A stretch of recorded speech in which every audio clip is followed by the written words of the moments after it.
seorang seminaris pacaran sebelum jadi imam? Kalau yes, mengapa? Kalau no, mengapa? Ini bukan sekedar teori, tapi ini mau seperti pengalaman duluan seperti imam, dan juga yang mendengar sering para imam. Tentu akan kami senang sekali kalau kamu semua nanti meneruskan ke seperti ini, dan untuk mengencourage, menyemangatkan kamu untuk meneruskan hal yang baik. Silakan yang pertama, kami minta Yohanes, Bapak Presidio, silakan kau jelaskan pendapat. Perlukah seorang seminaris pacaran sebelum menjadi seorang imam? Pacaran merupakan hubungan atau relasi yang lebih intim antara dua orang. Pacaran itu sangatlah wajar. Hampir semua orang di dunia ini pasti pernah mengalaminya dan melewatinya. Bukan hanya di luar sana, hal ini juga terjadi pada para seminaris yang notabene mereka semua merupakan calon imam yang masih ada di tingkat paling bawah. Lalu perlukah seorang seminaris berpacaran sebelum menjadi imam? Menurut saya sih perlu-perlu saja, karena hal itu sangatlah wajar dan lumrah. Apalagi para seminaris masih menginjak dan menjalani masa-masa pubertasnya. Namun di samping itu kita harus melihat tujuan utama dari berpacaran. Apakah tujuan itu baik atau tidak? Apakah dengan berpacaran itu akan membuat para seminaris yang bersangkutan itu menjadi seminaris yang lebih baik atau malah merugikannya? Sekian. Perlukah seorang seminaris sebelum menjadi imam pacaran? Pacaran merupakan suatu hubungan atau relasi antara lawan jenis, yaitu pria dan wanita. Namun, jika seorang seminaris pacaran sebelum menjadi imam, menurut kami tidak perlu. Menjadi seorang seminaris, jatuh cinta itu wajar, dan mengagumi lawan jenis itu sangatlah wajar. Akan tetapi, soal memiliki pujaan hati itu akan menjadi persoalan. Mengapa demikian? Karena seorang seminaris adalah calon imam dan tentunya menjadi harapan gereja. Namun jika seorang seminaris memiliki pasangan hidup, tentunya akan menjadi hambatan dalam menanggapi panggilannya. Seminaris akan dilanda keraguan, apakah mengutamakan panggilan atau percintaan. Selain itu, seorang seminaris sudah terikat pada janjinya menjadi seorang imam. Jika seminaris sudah berjanji, maka apa yang dijanjikan harus dipertanggungjawabkan. Maka dari itu, jika seorang seminaris memiliki niat untuk menjadi seorang imam, maka ia harus melepaskan segala hal, khususnya hal-hal duniawi, khususnya seperti memiliki seorang pasangan hidup. Sekian dan terima kasih. Menurut kami berdua, hal tersebut merupakan sesuatu yang perlu, karena berpacaran bagi seorang seminaris merupakan hal yang wajar karena mencintai lawan jenis.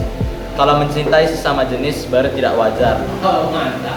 Selain itu juga, berpacaran merupakan salah satu sarana bagi para seminaris untuk bisa berdialog antara lawan jenis dan bisa membangun relasi atau hubungan yang baik. Ketika kalau jadi imam, para seminaris tidak gugur atau salah tingkah ketika berhadapan dengan para kaum hawa, terlebih lagi kaum hawa yang cantik dan memiliki bodi yang seksi. Tetapi para seminaris juga harus tahu tujuan utama masuk seminari untuk bisa mematuhi aturan yang ada dan siap dibina dan dibentuk. Tetapi ada juga para seminaris yang jatuh cinta sampai melupakan tugas dan kewajibannya sebagai seorang seminaris.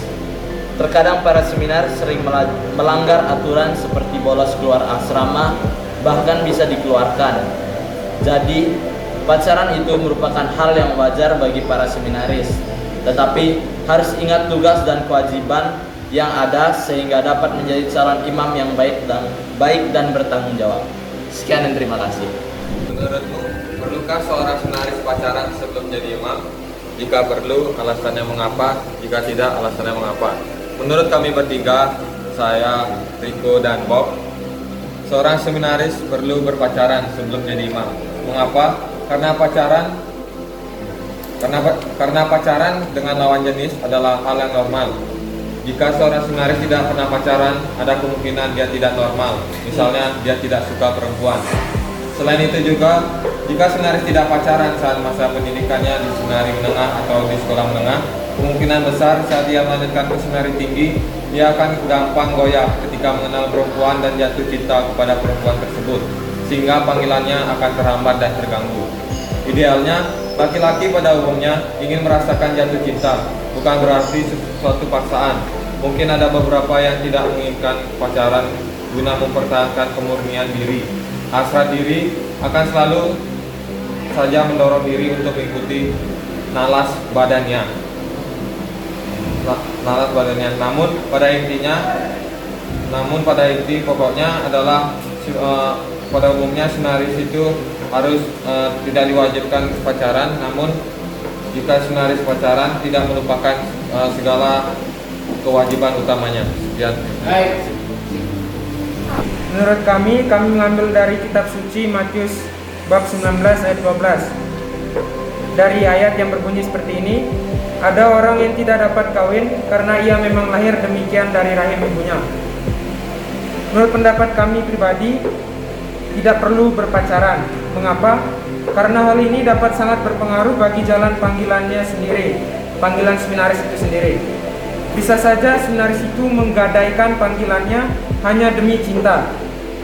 Mempunyai rasa suka atau sayang pada lawan jenis itu bukanlah masalah.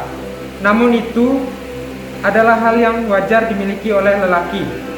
Tetapi keinginan dan hasrat untuk ingin memilikilah yang menjadi masalahnya. Hal ini sudah terbukti, banyak seminaris menggadaikan panggilannya hanya karena sudah terlalu senang dengan pasangannya. Bahkan banyak para frater pun yang menggadaikan panggilannya sampai menikah. Untuk itu, sangat penting untuk memberikan sebuah konseling atau edukasi bagi para seminaris mengenai hal ini, sehingga para seminaris tetap berpegang pada panggilannya. Sekian. Luar biasa. Betul, Pak. Aku itu senang zaman semua, hampir semua sangat cukup komprehensif ya. Menjawabnya dulu yang kan memiliki dan tadi yang mau katakan yang salah itu mencintai sesama jenis itu kawan lah tadi. Langsung out. Sehingga mengapa Romo selalu mengatakan kau jangan antar laki-laki pegang-pegang itu maaf. Alasnya apa? Karena itu ya karang itu. Sehingga jujur dari semua yang omong itu betul. Kalau mau senang, tumben senang begini. Sini kalau jawabnya kacau. Luar biasa jawaban semuanya. Betul yang tadi ada Pak, yang pasal itu menggadaikan panggilan yang aduh baik. Ini pengalaman begini ya. Bagaimanapun juga, sekali kamu sebagai imam, kamu kan melayani bukan hanya laki-laki, ada juga wanita, ibu semuanya. Bagaimana kau menghargai mereka sebagai umat yang harus melayani? Seandainya kamu dicintai atau mencintai mereka dalam konteks apa? Apa cinta? Bukan makna apa? Aku mencintai kamu, menyerahkan nyawaku dan menebus dosa-dosa. Kalau kau mencintai umatmu sebagai imam, bagaimana kau bukti cinta itu? Misalnya bagaimana? Tahu? Kau persiapkan pemilihmu dengan bagus misalnya. Begitu umatmu sampai dia senang, ini benar. Persiapkan bagus dengan sesuai dengan Injil berkarang-karang ya. Bagaimana Injil kau bahasakan dengan baik dan kau bersiapkan memang. Kau baca Bible komentari sehingga tidak ngawur-ngawur kau ngomong dan bukan suara bagus orang dengar sampai di pasar sana. Tidak mengantuk ini. Tidak bisa kalau kau mencintai umatmu. Orang sakit kau kunjung semua itu. Kunjung. Karena kunjung ada. Karena pengalaman Romo ini banyak umat sakit di paroki di kampung-kampung tidak bisa berobat apa? Tidak punya cuan, tidak ada uang. Dan kita sebagai imam meskipun tidak punya uang banyak, kadang-kadang kita ada review, ada orang kasih uang. Itu bukan kau punya barang, kau punya uang. Kau dikasih betul, tapi bagaimana kau menyalurkan itu untuk seumat yang kau beli? Misalnya setelah kau berkati umat ini, berkembang sedikit, amplopnya 50.000 untuk beli paracetamol. Itu kalian doakan. Semoga nanti pembelian selamat, bahagia. Terus semoga Romo nanti bahagia. Kalau tidak tulis semua umat itu, nanti umat bilang apa? Tidak baik Romo ini, tidak baik musuh, tidak baik. Juga misalnya sebagai kau mencintai umat, bagaimana kau komit pada waktu? Pengumuman misa pertama jam 6. Kau tanya sudah 7. Bagaimana ini? Pak cinta kayak itu? Rumah terlambat, siapa bilang? Aku kan pastor paroki, aku yang mulai misa. Lihat Kalau kau jam 6, standby, sudah standby. Welcome greeting sama umatmu. Hei mama, makin tua, hei makin tua misalnya. Kau anak muda pacaran ini makin ganteng berdua. Siapa yang gitu? Inilah pentingnya itu. Kalau kau mencintai umat, kau ungkapkan, tadi katakan cinta diungkapkan dengan perbuatannya. Kita harus senang dari semua. Bagaimana misalkan memilih merasa kau kunjung semua itu. Ada juga kalau miskin ada uang, pakailah saja makan sendiri dan komit pada waktu. Dan jangan terlambat. Kalau kita mencintai umat, terlambat. Bagaimana kamu mencintai umat terlambat misalnya? Ya tidak. Kau punya korban begitu orang masuk. Kenapa itu? Juga kalau penyanyi suara merdu, merusak dunia adik-adik. Latihan sedikit vokalisasi kan, privasi anggun sedikit orang ikut bilang, ini baru bagus. Cuma terus berdoa semua itu. Jelas bu. Jadi ini kita omong bukan di luar tabah dari bahan pelajaran kita. Nanti bagi berdua karena aku sangat yakin bahwa kamu semua imam. Sehingga maka cinta itu titik awal berangkat dari sini. Nanti bagaimana implementasinya? Ya, nanti mau ingat nanti kapanpun nanti kamu bisa buka nanti YouTube ya menjadi imam. Apakah kau mencintai umat? Apa kriterianya? Kau punya komitmen pada waktu. Kau punya persiapan pemilu. Kau punya kecintaan orang sakit kunjungan. Itu terbiasa sudah. Dan kau punya sedikit murah habis sedikit. Yang sebenarnya banyak kita ada uang kadang umat senang sama kau nih apa gitu. Bentar kuning ganteng nih, beli yang ganteng. Umat ini kamu sedikit nih. Ada banyak bagus loh mau. Tempelnya 2 juta. Banyak ini. Kalau sebenarnya di uang bukan. Kau punya uang titipan. Untuk kau teruskan kepada umat banyak yang sakit, ada yang belum beres PP, kau cuma sedikit. Tadi akan doakan kau. Makin ganteng berlian nih, nanti gue yang jatuh. Jadi jelas kan? Kamu tahu tujuan untuk kita omong ini? Jelas kan? Arahnya kemana? Saya senang. Terima kasih semua. Kamu senang sekali. Omong pindah kali ini. Saya ngomong hasil tapi karena rajin sekali. Jangan senang.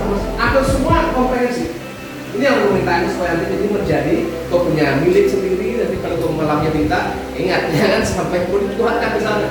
Karena saking kau senang sama tutur ngali SMA Thomas, kau bolos. Tidak benar kan? Ambil warnet ini kau setting ini, tidak benar. Semoga dengan demikian apa yang kita omongkan itu menjadi hal yang mengesankan nanti untuk hidup sekalian. Demikian. Sip.